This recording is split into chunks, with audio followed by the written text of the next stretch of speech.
Let's talk about how to properly refresh your Louis Vuitton bag because most people have no idea how much dirt actually builds up on the canvas and inside the lining. Today, I'll walk you through the routine I use in my studio and you'll be able to follow every step at home. The first thing I always start with is the canvas. LV canvas looks sturdy, but it collects everything. Dust, oils from your hands, sunscreen, makeup transfer, pollution, even residue from clothes. Over time, the surface becomes dull and uneven. And the biggest mistake people make is cleaning it with water or wet wipes. Water sinks into the coating and leaves waves, stains, and long-term damage. So instead, I use a special foaming cleanser. I apply it with a horsehair brush using gentle circular motions and letting the foam lift the buildup for me. Once the surface is clean, I wipe everything down with a soft cloth and let the canvas dry completely. This part is important because the next step only works properly on a dry surface. After the canvas is fully dry, I apply a canvas lotion.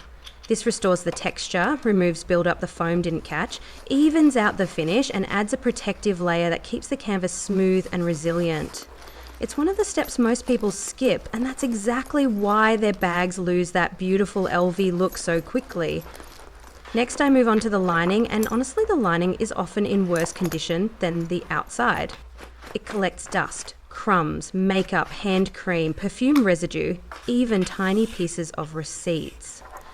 To clean it properly, I turn the lining inside out, shake off the dust, and use a fabric shampoo. It foams up, cleans the textile gently, and doesn't leave marks or stiffness.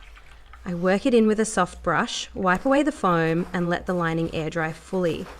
By the time the canvas and lining are done, your bag already looks fresher. But this is only part of the full care routine. The other essential steps, treating vachetta leather properly, protecting the hardware, and maintaining the structure of the bag, all require the right technique and the right products.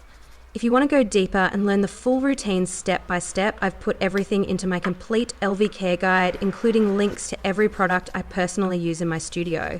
You'll find the guide and all recommended care sets right below in the description so you can follow the full process at home with confidence.